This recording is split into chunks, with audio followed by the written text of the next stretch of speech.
Okay, so we went ahead and put the welt all the way around on the other side. And now what I'm going to do is I'm going to go ahead and do that zipper panel for the back, and I'm going to attach it to the first piece. That way we can pin this piece on and sew it all the way around. Now when we get to that, it's going to be kind of interesting to show you all this, but I will pin this piece onto the box so that I have it all exactly the way it needs to be. But I do feel like I need to put the rest of the box on, which includes the zipper panel. So I'm going to go ahead and attach the zipper, and I'll pause the video, but I'll come back when I'm getting ready to start that. Also, because you'll notice that I do have pink fabric, and I've been using like a burgundy type of thread. But now I'm going to go ahead and change everything over. I've wound a bobbin of the pink, and I have this pink. Now this is just all-purpose thread, and it's just to attach this zipper to these pieces. So I'm just using a standard polyester all-purpose thread for this. Okay, so one thing I did forget to mention is that because I'm doing the zipper, I'm going to change out the foot on this to a zipper foot.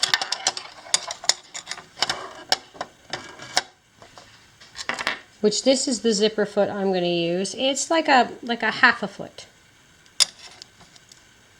And I'll change that out, and that will make it easier for me to get really close to that zipper.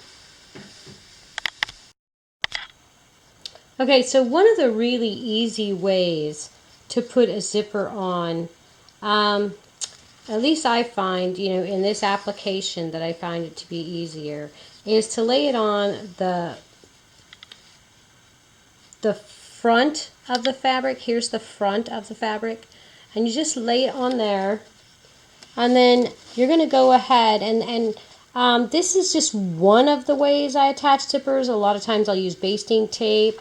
Anyway, so you're going to lay it right on there and then go to the very edge. And the reason why I'm doing this is I'm actually going to attach it to the front and then flip it up.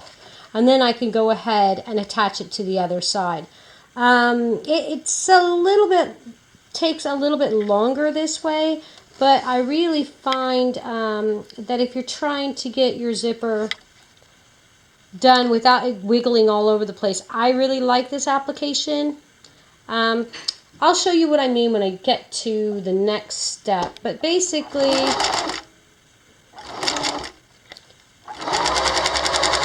I just attach it right onto this fabric like that, upside down. You can see my pole is right here, and it's facing upside down. Let me see if I can get a really good view on that. Okay, and I'm going to attach it to this, and I'll show you what it looks like when I flip it over.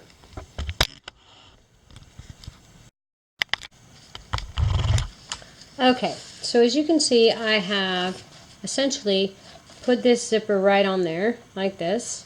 You can see it on there, upside down. So now what I'm going to do is I'm going to flip it over, and because I'm not doing a hidden zipper, it didn't have one on it before, doesn't really matter, I'm going to go ahead and just fold it like that. Place it underneath. Let me see if I can get a really good shot of this. I'm going to place it right underneath there. I'm going to move this back a little, see if I can get the camera in. Anyway, okay, so I'm going to put this exactly like that and place it underneath the foot right there. As I said, it did not have a hidden zipper on it before, so there's no reason to put a hidden zipper on it. With that said, I'm just going to sew this on there, right like this, and then I will do the other side. Once I get the zipper panel, I'll be adding it onto the piece that we have on there. So this is just a very simple way to do a zipper for a non-hidden zipper, which a non-hidden zipper is fine in a lot of cases.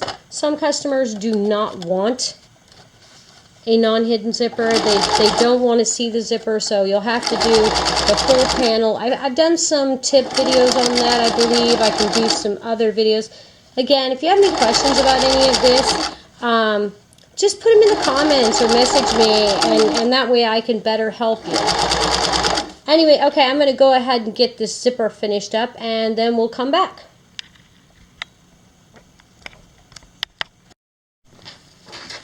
Okay, and as you can see, there it is. There's the zipper right there. Okay, so it's all done, and it's ready to be attached to the rest of the box and the top and bottom, or each side of the cushion. Also, I'd like to mention that you can put a small piece across the back of your zipper strip to secure the zipper,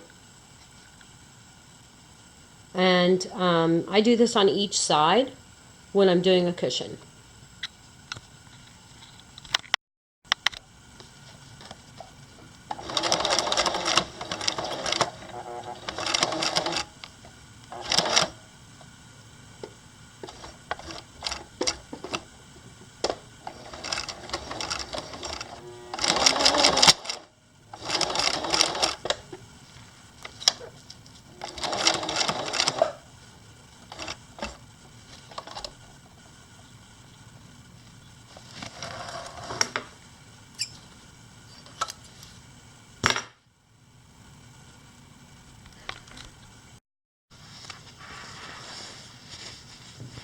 Okay, so now I have attached the zipper panel to the box, and I'm just going to go ahead and continue with the welt foot. So I just need to change my foot again, and I need to continue with the welt foot and go the rest of the way around, and then I'll attach the other part of the box to the zipper on this side.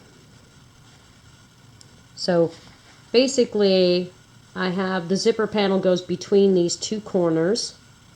I've attached it here. I'll go the rest of the way down the back and then attach it to this end right here. Okay, so essentially what I've done is I've just pinned it all the way around. The pins are anywhere from 3 to 6 inches apart, depending on if it's a curve. But the reason I've done this is because it basically has like 4 different angles or corners. You see where the tip is right here, and then it dips in, and then it goes around, and then you have the back corners. And with that many variables, if you don't pin it together, you may end up with a lopsided cushion. So anyway, I'm going to go ahead and sew this very last stretch, and then after that we'll come right back.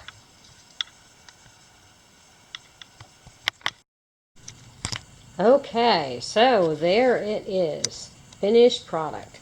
As you can see, here is the top or bottom of one side, and then if you flip it over,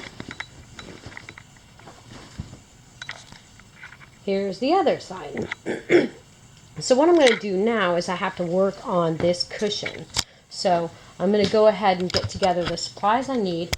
All I'm going to need for this is batting and some adhesive and scissors.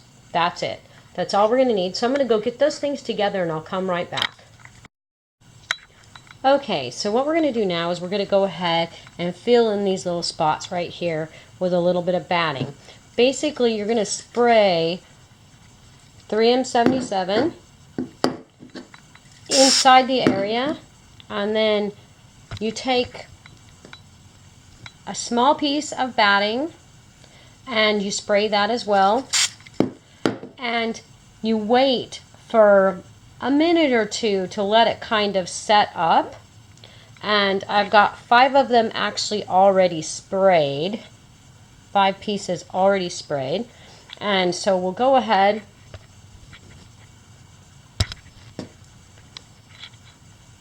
and let those sit for just a couple of minutes, and then we'll go ahead and put them in and I'll come back.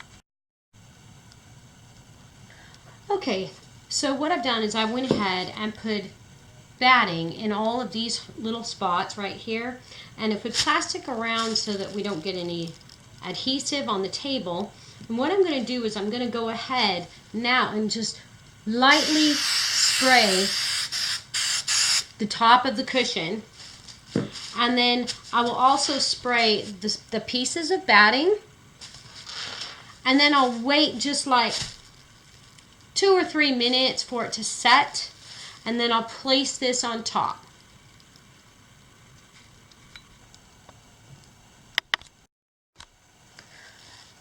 Okay, so the batting has had plenty of time for the adhesive to adhere to it. And so now we're just going to place this right on top. And now we're going to have a nice smooth surface. Now if this were just one-sided cushion, we would be done. We could shove it right on in that cushion cover and zip it up and put it on the rocking chair. But because this is a two-sided cushion, we have to do the same to the other side, because you know how buttons are, they go all the way through. I'm going to go ahead and trim this off, and then we'll flip it over and get that done as well. Okay, so there you have it. The cushion has been fixed on both sides, so you won't be able to see those buttonholes. And now I'm just going to go ahead and shove it on in there.